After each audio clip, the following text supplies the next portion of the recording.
Talkies நேயர்கள் அனைவருக்கும் வணக்கம். இன்னைக்கு நம்ம பார்க்க போறது வந்து ஆடு ஜீவிதம் அப்படிங்கிற ஒரு படத்துடைய ரிவ்யூ மட்டுமில்ல, அந்த படத்துல இருந்து வரக்கூடிய பாடமும் கூட. ஸோ ஆடு ஜீவிதம் அப்படிங்கிறது வந்து ஒரு மலையாள படம். த கோட் லைஃப் அப்படின்னு சொல்லிட்டு இந்த படம் ஜூலைலயே ரிலீஸ் ஆயிடுச்சு.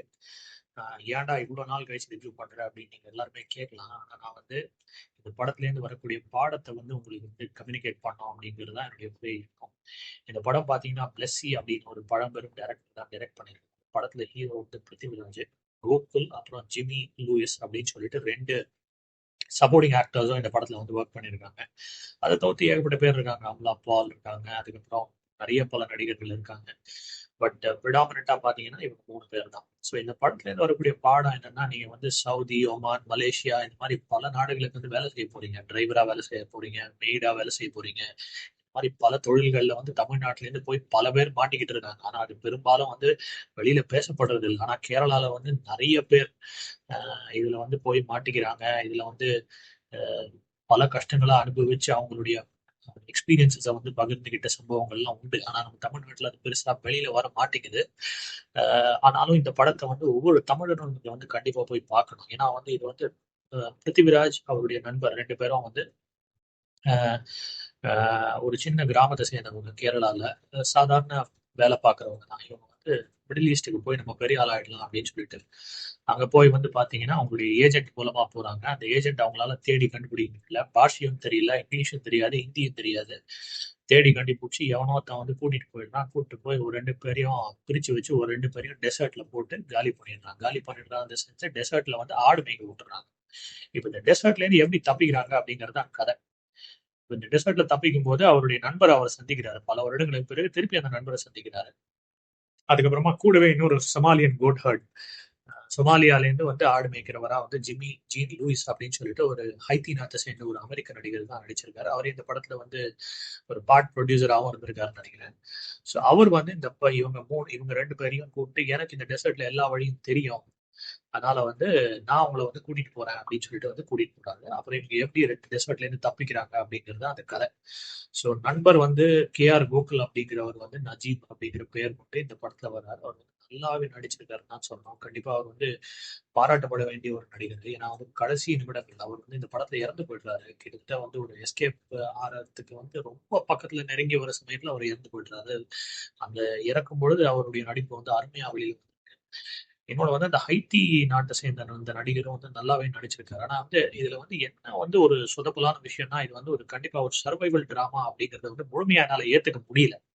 ஏன்னா வந்து பிருத்திவிராஜ் வந்து அந்த டெசர்ட்ல இருக்கும் பொழுது அவர் கூட வந்து இன்னொரு ஒரு இந்தியன் இருக்காரு. ஃபர்ஸ்ட் அவர் வந்து கொஞ்ச நாள்லயே இறந்து போயிடுறாரு. அந்த இந்தியன் வந்து ஹிந்தி பேசுறாரு. இவரும் அவரும் வந்து பேசிக்க முடியல பெருசா இந்த ஹிந்தி பாஷை டிஃபரன்ஸ்னால. ஆனாலும் 2 பேருமே வந்து மாட்டிக்கிட்டு இருக்காங்க. இவர் வந்து முன்னாடியே மாட்டிக்கிட்டு இருக்காரு. இவர் வந்து இப்போ வந்து மாட்டிக்கிட்டு இருக்காரு. ஸோ அங்க டெசர்ட்ல வந்து அந்த டெசர்ட்டை பார்த்துக்கக்கூடிய சவுதி நாட்டை சேர்ந்தவர் ஒருத்தர் தான். இவங்க 2 பேரும் மனசு வச்சு அவர் வந்து போட்டு தள்ளிட்டு எஸ்கேப் ஆயிருக்கலாம். அது ஏன் பண்ணலன்னு தெரியல. 2வது வந்து சர்வைவல் டிராமான்னு பேரை வச்சுக்கிட்டு அதுக்கப்புறமா வந்து கடைசியா வந்து 2 பேரையும் வந்து காணோம். 2 பேர் கூட இருந்தாங்க இல்லையா, பிருத்திவிராஜ் கூட இருந்த அந்த நஜீம்ங்கிற நண்பர் வந்து இறந்து போயிடுறாரு. அதுக்கப்புறமா இந்த சொமாலியாலேருந்து எனக்கு வந்து இந்த டெசர்ட் ஃபுல்லா தெரியும், நான் உங்களை எஸ்கேப் பண்ண வைக்கிறேன் அப்படின்னு சொல்லிட்டு கூட்டிட்டு போறவரும் திடீர்னு காணாம போயிருந்தாரு. ஸோ இது 2மே வந்து ஒரு சர்வைவல் டிராமாவா அப்படிங்கிறது வந்து எனக்கு வந்து ஒரு கேள்விக்குறியா தான் இருக்கு. ஏன்னா வந்து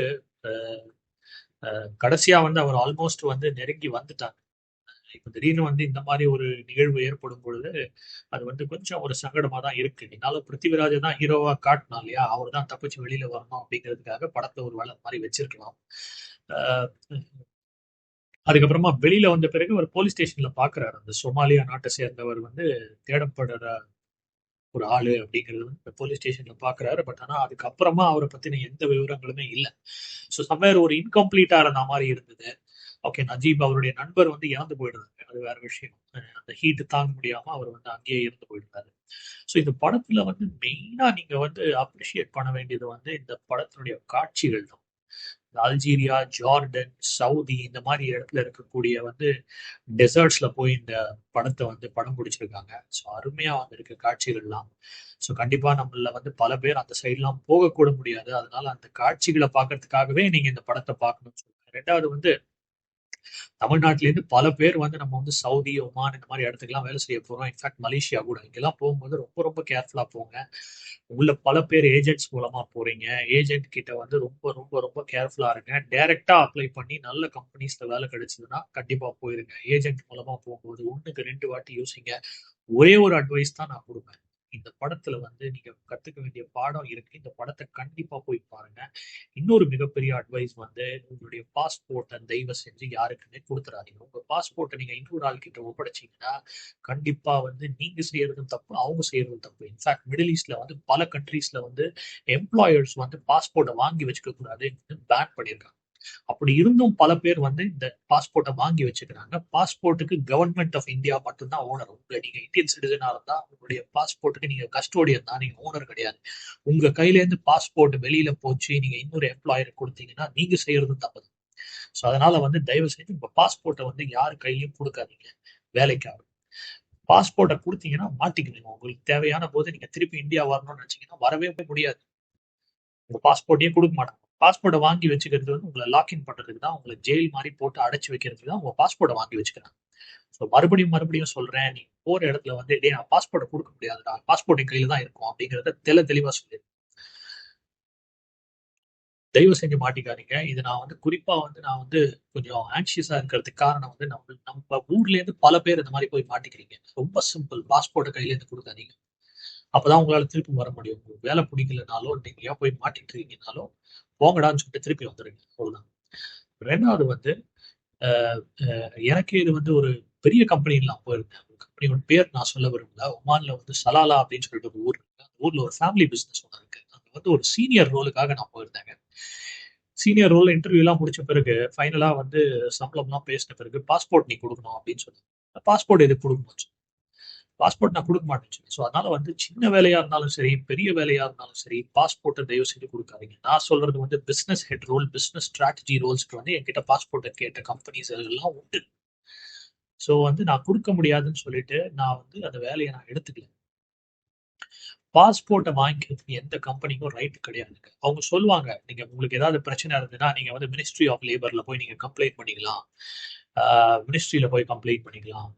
அசம்பிளி அது பேர் என்னது, கான்சுலேட்ல போய் கம்ப்ளைண்ட் பண்ணிக்கலாம். அதெல்லாம் எதுவுமே வேலைக்கு ஆகாதுங்க. இவங்க எல்லாருமே கூட்டுக்கலவாணிங்க.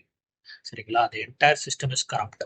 நீங்க வந்து மிடில் ஈஸ்ட்னா ரொம்ப பியூரா இருக்கும், சூப்பரா இருக்கும் அப்படிலாம் நினைச்சிட்டு போனீங்கன்னா உங்களுடைய எண்ணம் தவறானது. மறுபடியும் மறுபடியும் சொல்றேன், பாஸ்போர்ட்டை கொடுத்து மாட்டிக்காதீங்க. ஓகே, நீங்க எங்க வந்து மிடில் ஈஸ்டுக்கு வேலை போறதா இருந்தாலும் கரெக்டான ஏஜென்ட் மூலமா போங்க. உங்ககிட்ட உண்மையான ஏஜென்ட் வந்து காசு வாங்க மாட்டாங்க. புரியுதுங்களா? நீங்க வந்து கையில இருந்து 5 லட்சம் ரூபாய் நீங்க சம்பாதிச்ச பணம், உங்களுடைய வயல்வெளி, வச்சிருக்கிற விவசாய நிலம்லாம் வித்துட்டு நீங்க தயவு செஞ்சு போகவே போகாதீங்க. எந்த உண்மையான ஏஜென்ட்டோ, ரெஜிஸ்டர்ட் ஏஜென்ட்டா இருந்தாலும் சரி, அன்ரெஜிஸ்டர்ட் ஏஜென்ட்டா இருந்தாலும் சரி, உங்ககிட்ட காசு வாங்கிக்கிட்டு உங்களுக்கு வேலை வாங்கி கொடுக்குறேன்னு சொன்னா அது வந்து மிகப்பெரிய பொய். கண்டிப்பா இந்த வேலையை வந்து மிடில் ஈஸ்டா இருந்தாலும் சரி, சவுதியா இருந்தாலும் சரி, மிடில் ஈஸ்ட் அதாவது ஒமானா இருந்தாலும் சரி, துபாயா இருந்தாலும் சரி, சிங்கப்பூரா இருந்தாலும் சரி, மலேசியாவா இருந்தாலும் சரி. ஏன்னா இதெல்லாம் தான் காமன் கண்ட்ரிஸ் எங்க போய் மக்கள் மாட்டிக்கிறது. இது வந்து யூஎஸ்லயோ, யூரோப்லயோ, ஜப்பான்லயோ கிடையாது. யூரோப்ல கூட நான் கேள்விப்படுறேன். நிறைய யூடியூப் வீடியோஸ் தான் இருக்கு. ஆர்மேனியா, அல்பேனியா இங்கெல்லாம் போய் மாட்டிக்கிறாங்க. நிறைய பேர் செத்தே போயிட்டாங்க. வீடியோஸ் எல்லாம் எடுத்து பாருங்க. நம்ம ஊர்ல வேலை செய்யற மாதிரி வராதுங்க. நம்ம ஊர்லயே இருங்க. நம்ம ஊர்லயே வந்து உழைக்க கத்துக்குங்க. ஸோ கண்டிப்பா வந்து ஏஜென்ட் கிட்ட காசு கொடுக்காதீங்க. முக்கியமா ஏஜென்ட் கிட்ட பாஸ்போர்ட் கொடுக்காதீங்க. இதுதான் மேட்டருங்க. ஸோ இந்த படத்தை வந்து கண்டிப்பா ஒவ்வொரு தமிழனும் போய் பாருங்க. இந்த படத்துல காட்டுற வேதனையை பல பேர் பட்டிருக்காங்க. நிறைய பேர் தமிழர்கள் அதை வெளியில சொல்றது இல்ல. அதான் மேட்டர். கேரளால இருந்து வரவங்க நிறைய பேர் சொல்லிடுவாங்க. ஏன்னா அவங்க வந்து they are very out spoken. நம்ம ஆளுங்க வந்து மானம் மரியாதைன்னு சொல்லிட்டு கம்முன்னு இருக்கும். ஸோ அதனால வந்து கண்டிப்பா இந்த படத்துல வந்து கத்துக்க வேண்டிய பாடங்கள் நிறைய இருக்கு. இந்த படத்தை போய் பாருங்க. கண்டிப்பா வந்து நீங்க வந்து வெளிநாட்டுக்கு போய் வேலை செய்யணும்னு ஆசைப்பட்டீங்கன்னா, சின்ன சின்ன வேலைகள்ல ஆசைப்படுறவரா இருந்தாலும் சரி, பெரிய வேலையில போய் வேலை செய்யணும்னு ஆசைப்படுறவரா இருந்தாலும் சரி, 1க்கு 10 வாட்டி யோசிச்சு போங்க. நல்ல இடமா போங்க. நல்ல கம்பெனிஸ்க்கு அப்ளை பண்ணி போங்க. டைரக்டா போங்க. ஏஜென்ட் மூலமா போகாதீங்க. இந்திய காலநிலையில இவ்வளவுதாங்க.